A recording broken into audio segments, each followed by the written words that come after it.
babagal-bagal. Bawal ang kukupad-kupad. Mabilis na ang panahon, kaya maiiwan ka kapag hindi ka nakasabay sa bilis ng panahon. Presyo ng gasolina, saan traffic, saan hindi. May strike ba o wala? At mga balitang importante sa buhay ng commuter na Pinoy sa DWIZ Pasada Balita. Live sa DWIZ AM Metro and Mega Manila. DWIZ News FM Regional Stations, Aliw Channel 23 at nakalive din sa lahat ng DWIZ digital accounts. Kasama ang magbibigay ng kakaibang drive sa umaga, John Ibanez.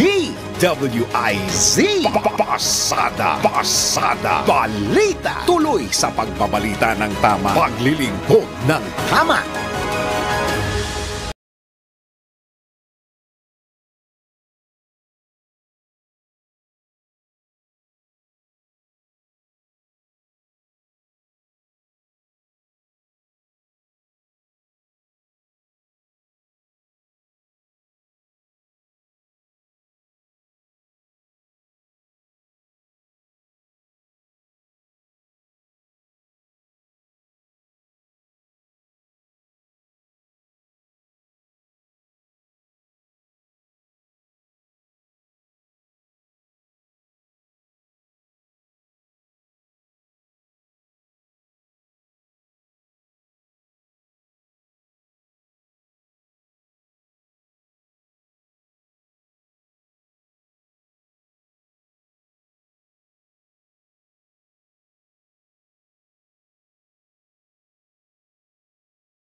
Bawal ang babagal-bagal. Bawal ang kukupad-kupad. Pasada Balita. Magandang umaga, Luzon, Visayas, Mindanao, Pilipinas. Ako po ang inyong tagapaghatid balita, Johnny Ibanez. Pasada Balita. At ngayon, pasadahan na natin ang mga nagbabagang balita.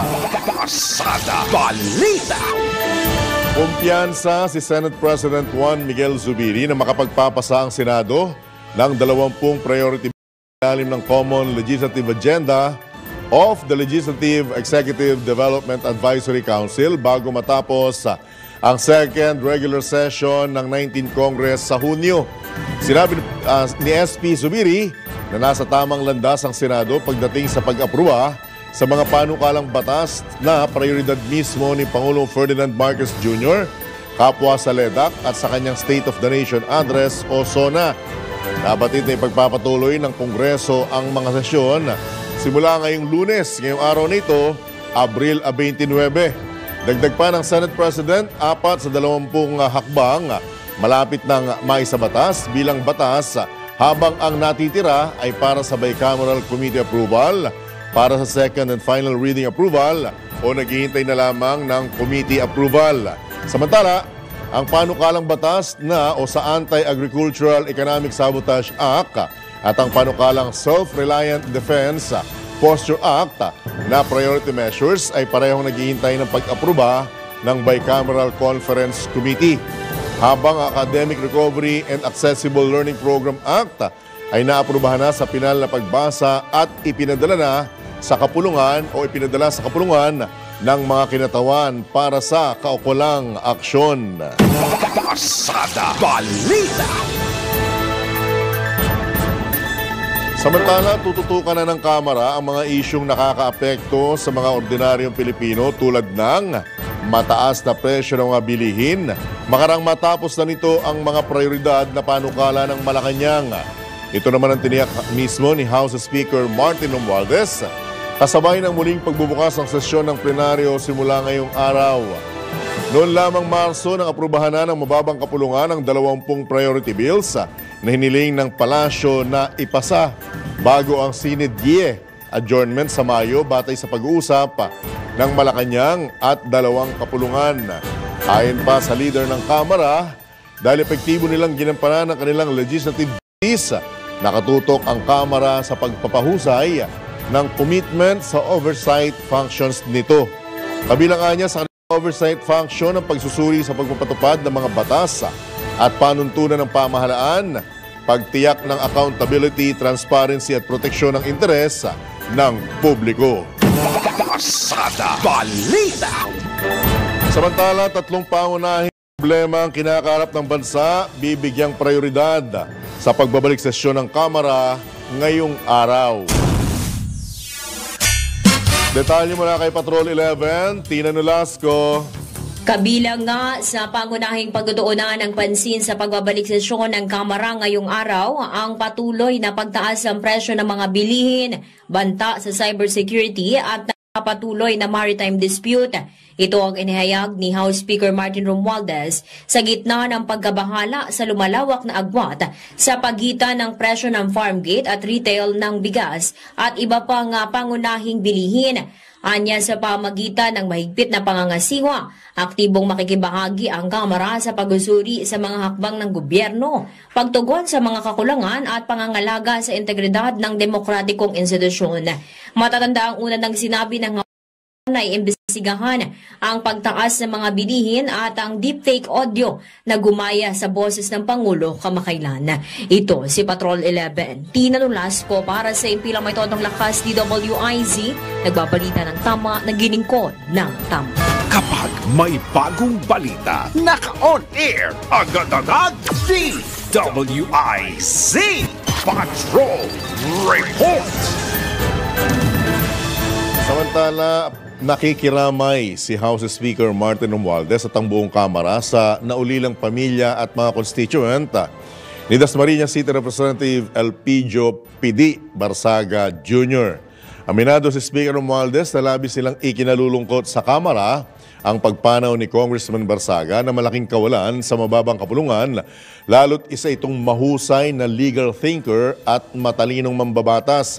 Si Congressman Barsaga na isang CPA lawyer, anya ang hinihinga ng kanilang mga kapwa kongresista ng payong legal at kung paano maiintindihan ang budget ng pamahalaan.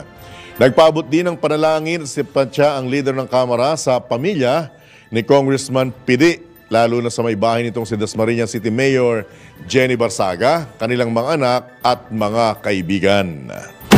Pasada Balita. Kaisa po ang programang ito at ang himpilang ito ng DWIZ at Aliw Channel 23 sa pagbibigay pugay at pakikiramay po sa mga naulila ni Congressman Elpidio P.D. Barsaga Jr. Pasada Balita. Samantala, Pangulong Marcos biyaheng Maguindanao at Cotabato ngayong umaga. Detalye mula kay Patrol 13, Gilbert Perdes. Tutulak patungong Maguindanao at Cotabato si Pangulong Ferdinand Marcos Jr. ngayong araw ng Lunes para sumabak sa iba't ibang aktibidad. Ayon sa Presidential Communications Office o PCO, alas 8 ng umaga inaasang darating ang Pangulo sa Parang Maguindanao del Norte para sa graduation ceremony ng Bangsamoro Police Basic Recruit Course o Batch Alpha Bravo Bacaslipi. Kasunod pagdalo ni PBBM sa komemorasyon ng ika-10 taong anibersaryo ng paglagda sa Comprehensive Agreement on the Bangsamoro o CAB. Pangungunahan din ni Pangulong Marcos ang inaugurasyon ng Phase 2 ng NIA Irrigation Project sa Malitubog, Maridagaw sa Pikit, Cotabato. Samantala, ang pinakahuling aktibidad ni Pangulong Marcos ngayong araw ay ang awarding ceremony at Talk to the Troops na magaganap po yan sa headquarters ng 6th Infantry Division ng Philippine Army sa Dato Udin Sinsuat sa Maguindanao. Patrol 13, Gilbert Perdes, nagsalita ng tama, naglilingkod ng tama. Kapag may bagong balita, naka-on air, agad-agad, DWIZ Patrol Report. Sa iba pang tampok na balita, suspendido ang face-to-face classes sa lahat ng pampublikong paaralan sa bansa ngayong araw hanggang bukas, Abril 30. Ito naman ang inanunsyo ng Department of Education sa gitna ng nararanasang napakatinding init ng panahon at dahil sa transport strike. Dahil dito ay naabisuhan ang mga naturang paaralan na magpatupad na lamang ng distance learning, samantalang ang mga teaching at non-teaching personnel ay hindi na kailangang magpunta sa kanilang mga eskwelahan sa nabanggit na mga petsa. Hindi naman saklaw ng suspensyon ng mga pribadong paaralan bagamat maaaring magpatupad ng online classes ang mga ito. Pasada Balita. Naitala sa IBA Zambales ang Extremely Dangerous Heat Index kahapon, April 28. Ayon sa Pag-asa, pumalo sa 53 degrees Celsius ang heat index na nararamdaman sa nasabing lugar. Ito na ang pinakamataas na heat index na naitala sa buong bansa ngayong taon. Umakyat naman sa 43 degrees Celsius ang heat index na naitala sa NAIA sa Pasay City at Pag-asa Science Garden sa Quezon City kahapon. Pasada Balita. Sumampa na sa 107 lungsod at munisipalidad sa bansa ang nagdeklara ng state of calamity, bunsod pa rin ang El Nino phenomenon. Ayon ito kay Assistant Secretary ng PCO at spokesman ng Task Force El Nino, Joey Villarama, batay na rin sa datos ng Office of Civil Defense. Sa pinakahuling nagdeklara ang 5 probinsya, gayon din ang buong Cebu City dahil naman sa water crisis. Base sa report ng OCD, nasa 107 cities na po ang nagdeklara ng state of calamity. Nadagdag po, although nababalitaan na po natin noong mga nakaraang linggo na yung Cebu City ay nagdeklara ng state of calamity yung 28 barangay dahil sa water crisis. Officially ngayon po, yung buong lungsod, yung Cebu City po yung nadagdag sa listahan, pati po yung Naval sa Biliran po. So 107 cities and municipalities, pero meron po 5 buong probinsya dyan. Banggitin ko lamang po yung Occidental Mindoro na dinalaw ng Pangulo recently, ang Antique po, Sultan Kudarat, Basilan at saka yung Maguindanao del Sur. Matapos ang deklarasyon ng State of Calamity, pinaliwanag ni ASEC Villarama na kaagad magagamit ng mga lokal na pamahalaan ang kanilang Calamity Fund. Para naman makahingi ng tulong sa national government, kinakailangan ng LGU na magsumite ng report. Una po sa lahat, meron pong local calamity fund. So yun po ang pwedeng magamit agad-agaran ng LGU. Pero papasok po yung mechanism para po makatulong yung national government. So pag susumiti lang po ng ulat yung sanggunian sa national government, for example po, DA po ang kanilang gustong hinga ng tulong dahil sa pinsala sa agrikultura. I-validate ng DA. Tapos kung ano po yung particular na pangangailangan ng LGU, yun po ang ibibigay po ng ahensya sa national government. Yan po ang tinig ni ASEC Joey Villarama ng Presidential Commission o Communications Office. Siya rin tumatayong spokesman ng Task Force El Nino sa panayam ng DWIZ. Pasada Balita. Samantala, mga kaalyadong bansa hinimok na tumulong sa kinakaharap na El Nino crisis. Detalye mula kay Patrol 19, Sally Ortega Bueno. Ngayong naharap sa krisis ang bansa dahil sa El Nino, sinabi ni Senate Minority Leader Coco Pimentel na panahon na para patunayan ng ating mga kaalyadong bansa tulad ng Japan at Estados Unidos na hindi limitado sa usaping pangmilitar ang kanilang pakikipagrelasyon at partnership at pakikipag-operasyon sa bansa. Hinamon ni Pimentel ang US at Japan ipakita ang kanilang pag-aalala sa kapakanan ng mga Pilipino sa pamamagitan ng pagtulong sa mga matinding apektado ng El Nino. Sa ganitong paraan ay mapawian niya ang pananaw na ang lalo na ng mga kritiko na nakafocus lang sa military matters sa pakikipag-kooperasyon ng Japan at ng US sa Pilipinas. Una rito ay may panawagan na sa United Nations para sa dagdag na international support sa Pilipinas sa harap ng salang na idudulot na sa bansa ng isa sa pinakamalakas na El Nino sa kasaysayan. Tinatayang umabot na sa 4.3 billion pesos ang pinsalang naidulot sa ating agrikultura at sa kabuhayan ng maraming mga Pilipino. Git ni Pimentel, kung magbibigay sa atin ng suporta ang mga kaalyadong bansa para tugunan at mapalakas sa ekonomiya at kabuhayan ng bansa, kabilang kanilang may papakita ang tunay na pagmamalasakit sa kapakanan ng mga Pilipino. Sa halipaan niya na missile, submarines, warship ay tulungan nila ang ating ekonomiya at ang kabuhayan ng mga Pilipino. At sa halip na sa ating military bases sila pumunta ay tumulong sila sa mga lugar na napinsala ng El Nino. Git ni Pimentel, ang tunay na giyera na kinakaharap natin ngayon ay ang El Nino, bagamat seryoso din ang tensyon at banta sa West Philippine Sea, pero ang pinakamahalaga ay matiyakan niya na makababangon ang ating mga kababayan sa pinsalang dulot ng matinding tag-init. Ito sa Patrol 19, Celly Ortega Bueno, para sa DWIC, nagbabalita ng tama, naglilingkod tama. Kapag may bagong balita, naka-on air, agad-agad, DWIC Patrol Report! Samantala, magpapatuloy ang matinding init ng panahon hanggang sa ikalawang linggo ng Mayo, sa gitna na rin ng epekto ng El Nino at tagtuyot. Ayon sa Pag-asa, mararanasan ng ilang bahagi ng bansa ang tinatawag na Danger Heat Index. Nabatid na nakakaapekto sa bansa ang easterlies o mainit na panahon na mula naman sa Pacific Ocean. Asahan naman ang pag-ulan sa Mindanao na dulot ng Intertropical Convergence Zone.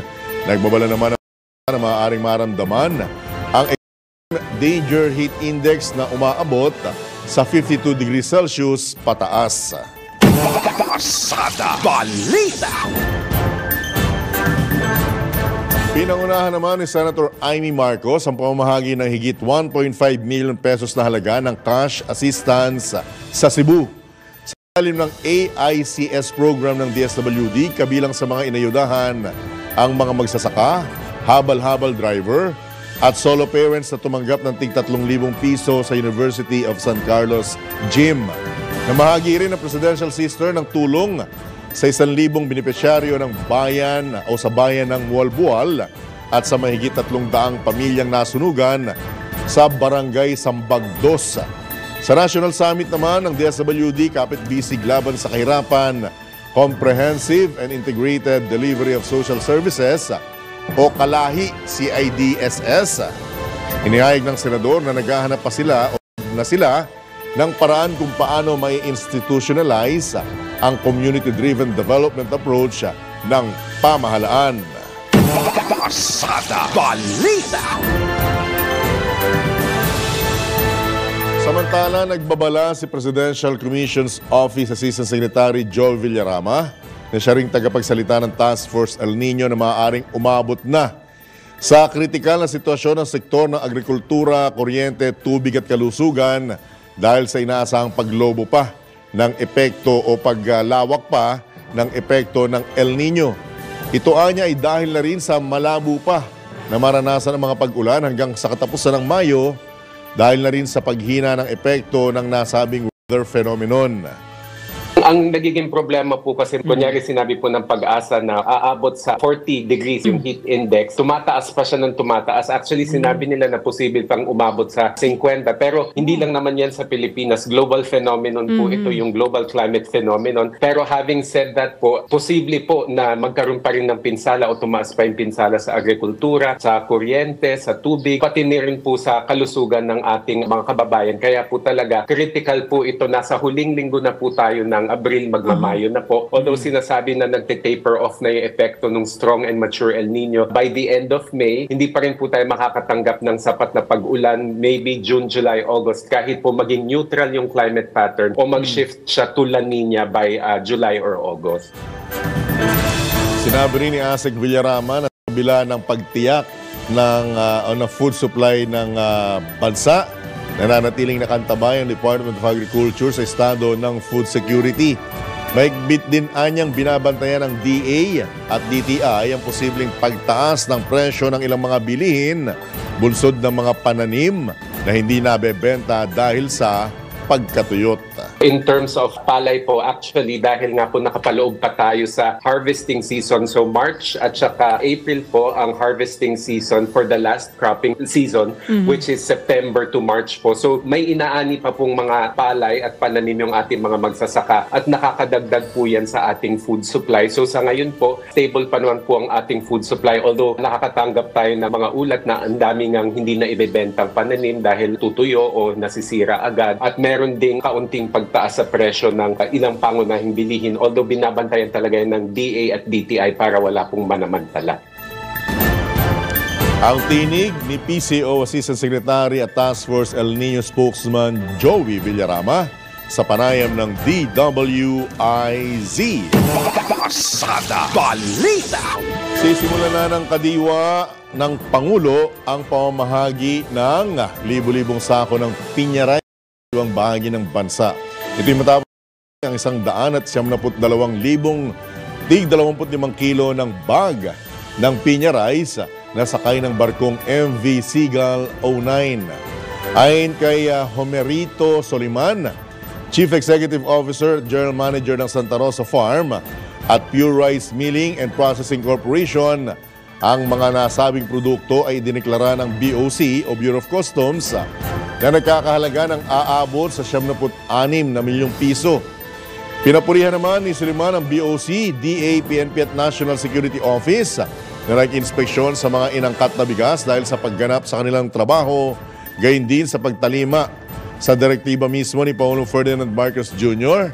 na padaliin ang proseso at iba pang requirement sa paglilisensya ng mga importer. Mula sa dating 55 pesos hanggang 65 pesos kada kilo, sinabi ni Suliman na ang Piña Rice brand ang dahilan kung bakit naging stable ang presyo ng bigas sa 47 pesos kada kilo. Pasada Balita. Ang tanong kay Chief Executive Officer GM Soliman, saan po makikita o mabibili ito yung pinagmamalaki yung 47 pesos na halaga ng kada kilo ng bigas? At kung meron man, ano pong klaseng bigas po ito?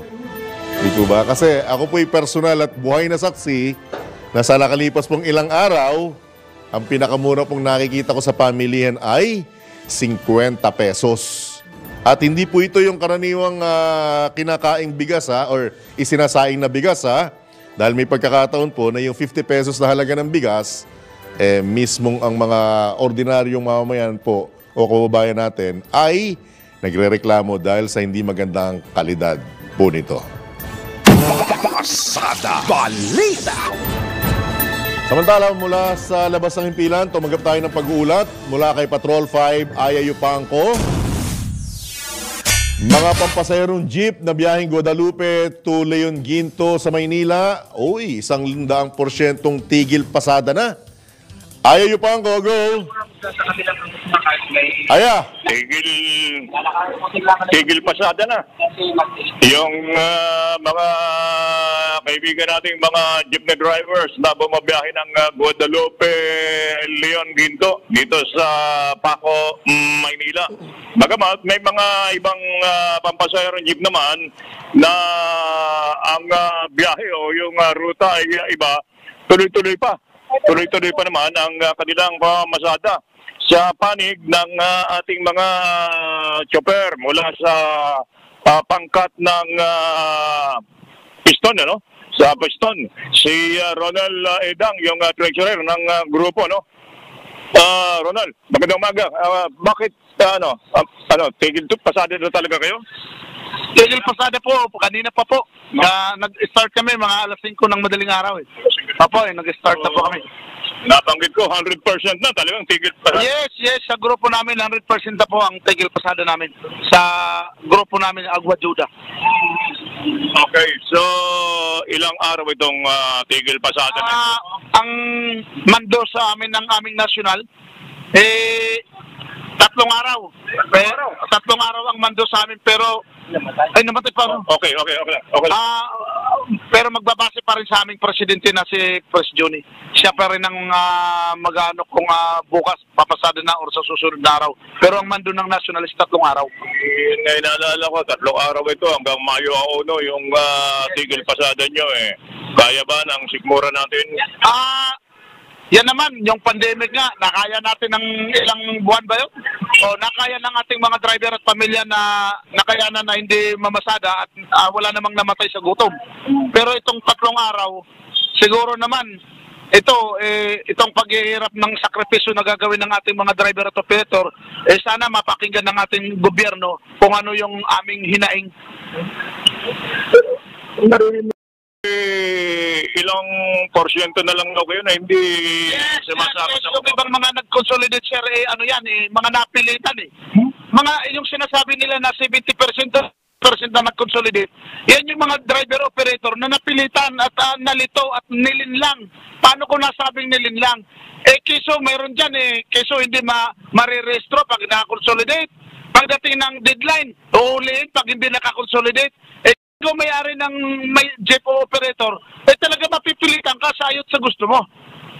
Kahit labag sa kalooban mo, mapipilitan ka mag-consolidate. Ayun ang binibilang nila na 70 or 80%.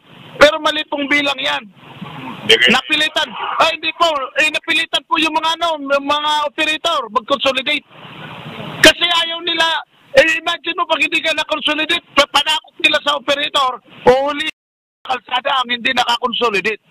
Di ba hindi ka ba matatakot nun? Tao lang naman tayo, gaano-kano, gobyerno yun Pag sinabi na naka-uniforme ng LTO at police, hinarang ka. Hindi, sabi ng media, mayroon tayong, hindi, akin ang lisensya mo.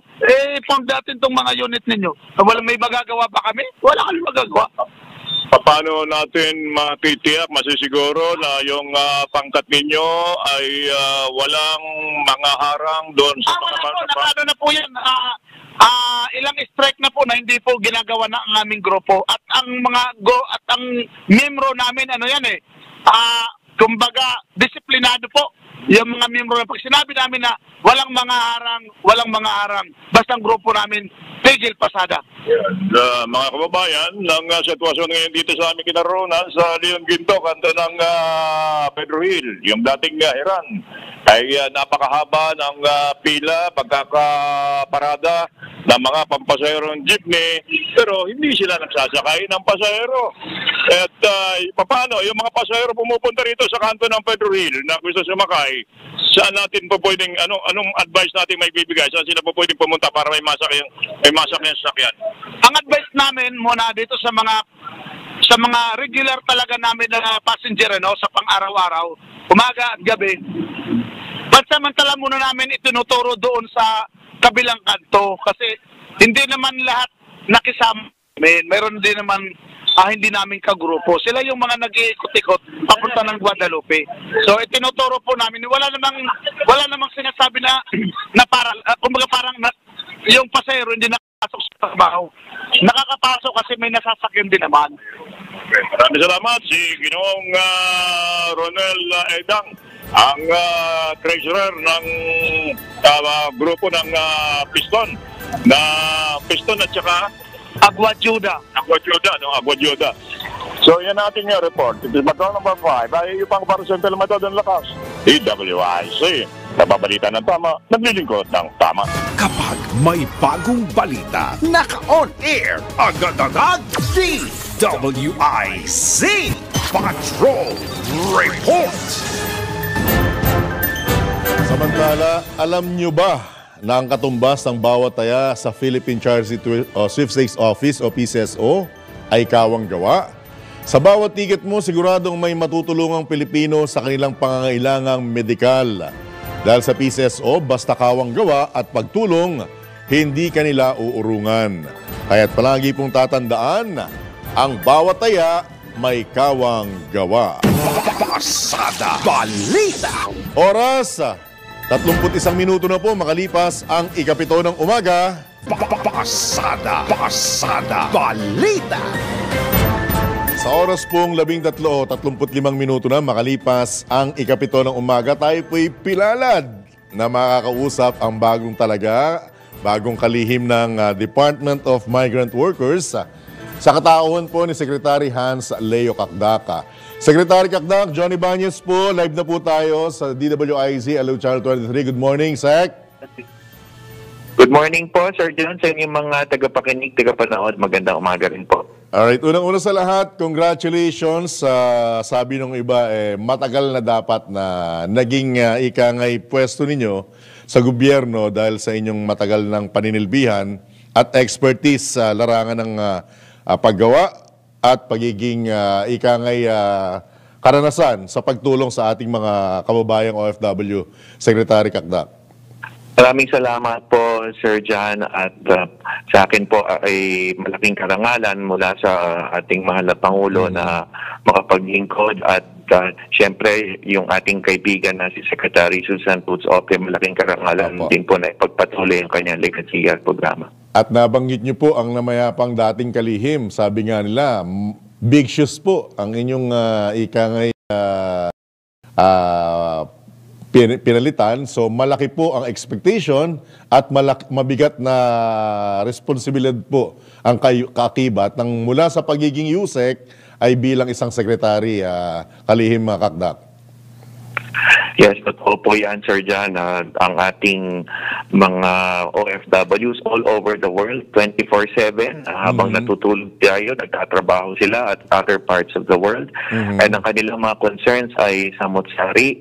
Ang kanilang concerns ay for the short term, medium term, at long term in all phases of the migration process. Kaya talagang napakalawak po talaga ng saklaw ng kagawaran.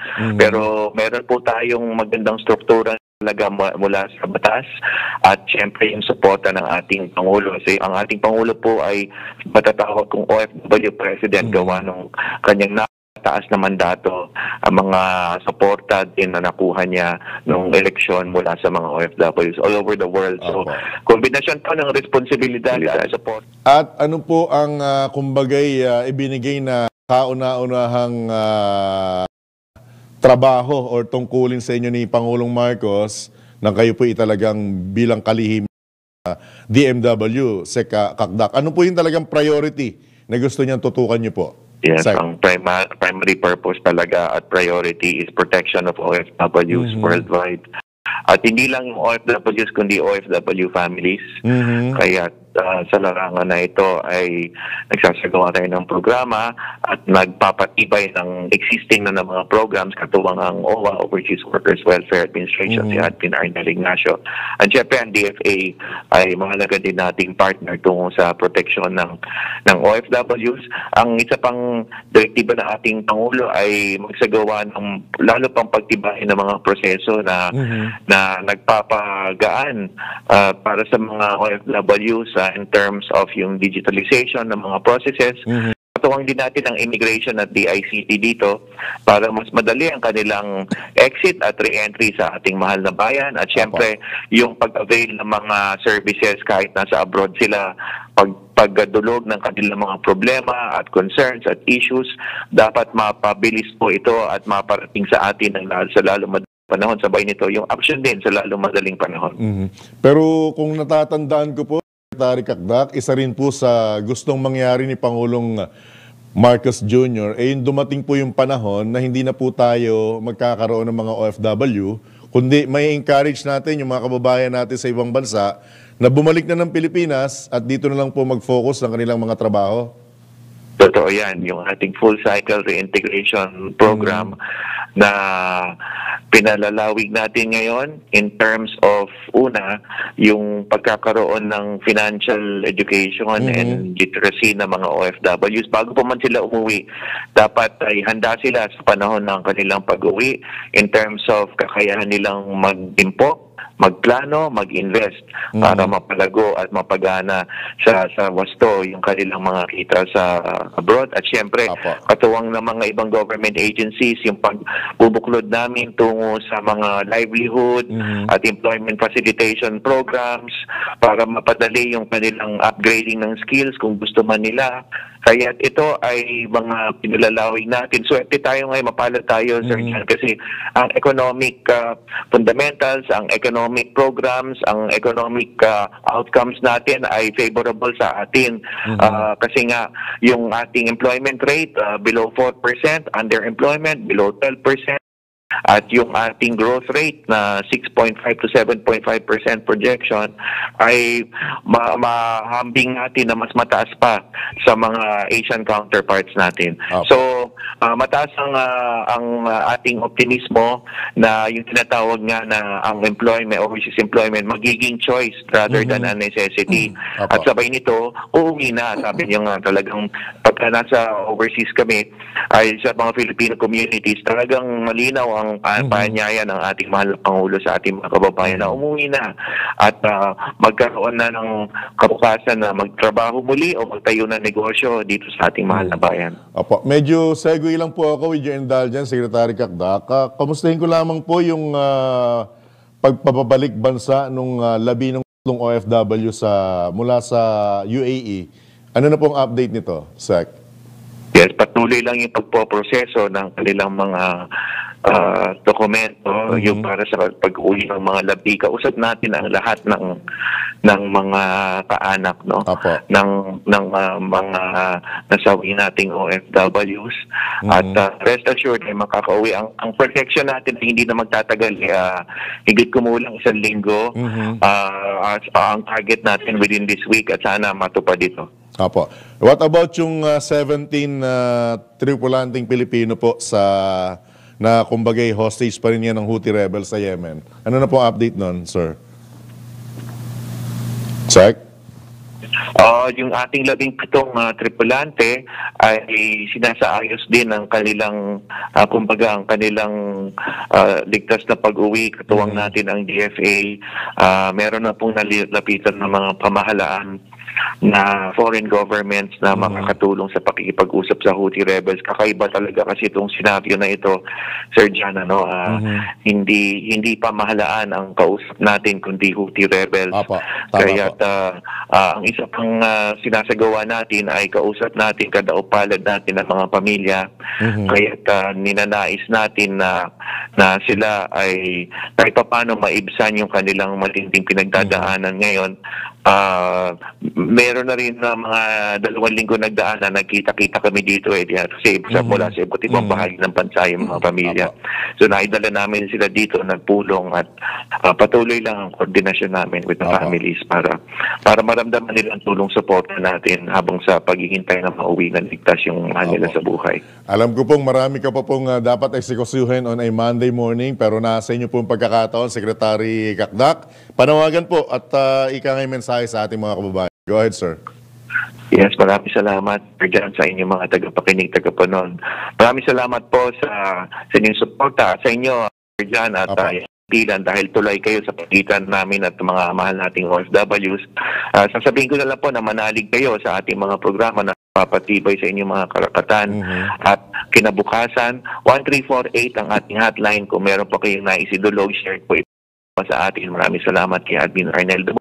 So 1348 at +632-1348 kung nasa abroad po. So maraming salamat sa pagkakataon, Sir Jan. Sec, ako po'y umaasa rin na kung may update bilang katiyakan, bukas po ang pilang ito at programang ito for update sa inyo pong tanggapan, Sec. Maraming salamat po.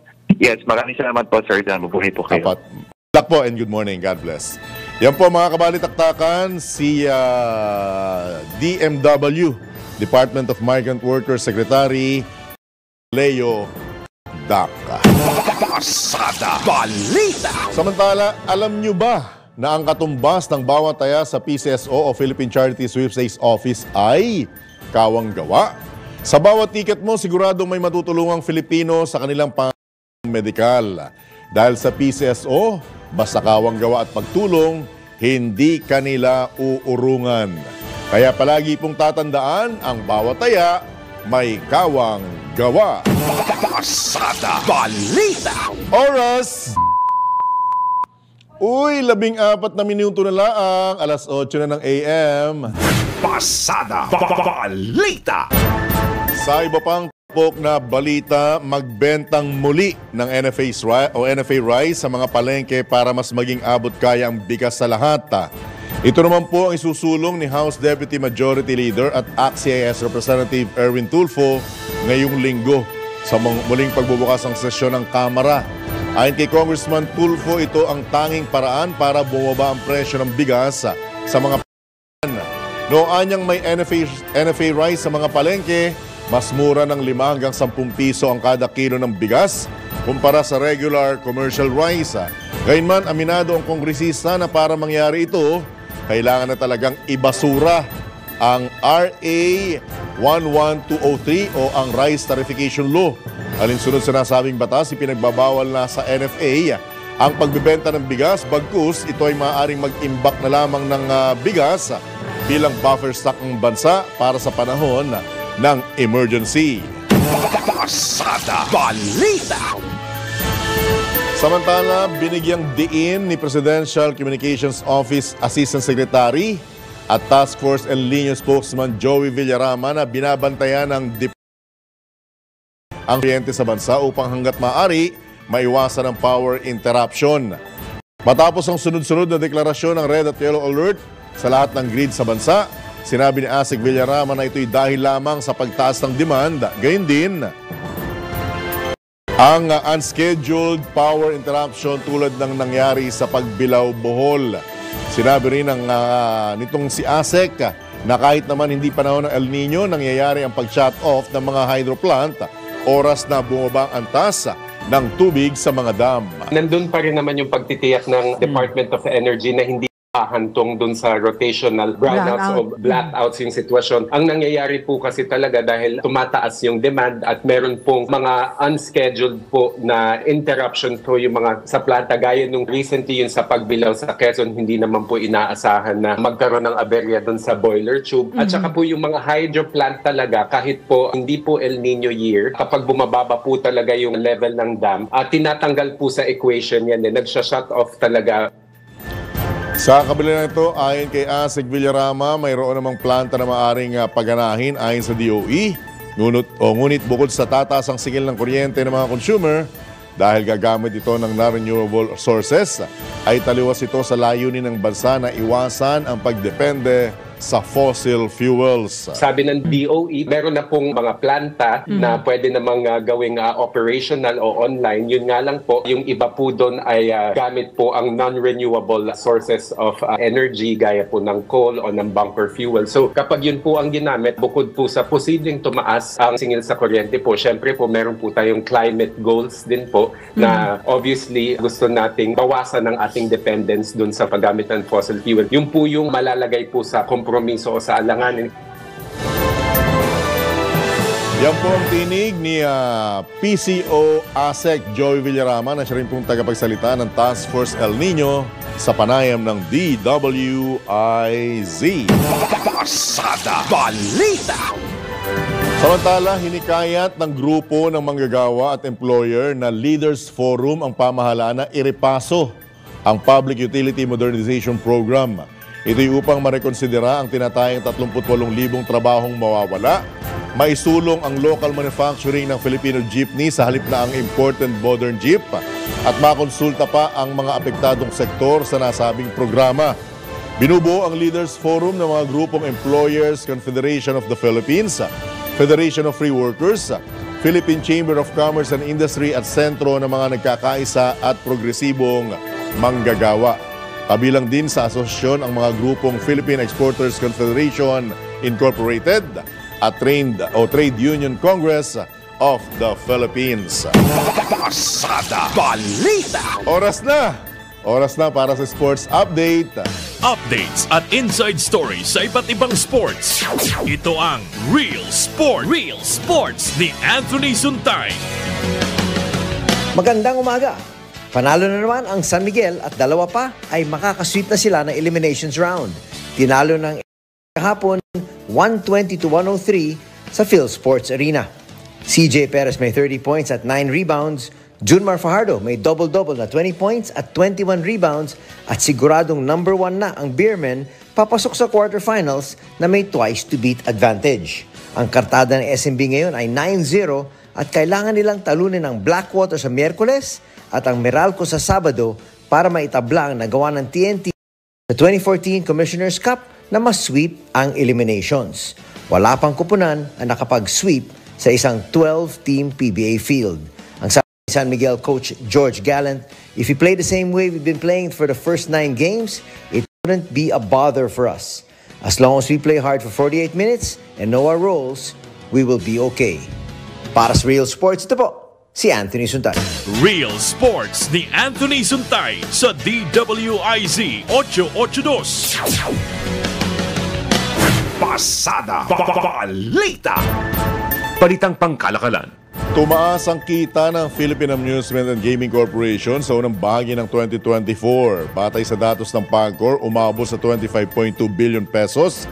Ang kita nito mula Enero hanggang Marso ngayong taon. Mas mataas ito ng 42.5% kumpara sa naitalang 17.71 billion pesos sa kaparehong panahon noong 2023. Mga balitang dapat alam mo sa labas ng bansa. DWIZ Balita sa ibang bansa. Napinsala ang daan-daang kabahayan habang 3 katao naman ang sugatan matapos ang tornado sa Nebraska, USA. Wala namang naitalang namatay sa naturang insidente at inaasahan pa ang masamang panahon at ilang mga tornado sa mga susunod na araw sa Nebraska hanggang Texas. Pasada Balita. Utang ko po sa inyo yung good news, ha? Tapos na po ako sa oras. Yan po ang isa pang edisyon ng inyong Pasada Balita on a Monday morning. Dito lamang yan sa DWIZ. Nagbabalita ng tama, naglilingkod ng tama. Ako po ang inyong naging kabalitaan at kabalitaktakan, Johnny Bañez. Ang tabayanan ng susunod na palatuntunang Karambola. Oras sa hudyat, eksakto yung punto. Alas 8 na ng morning. Bye!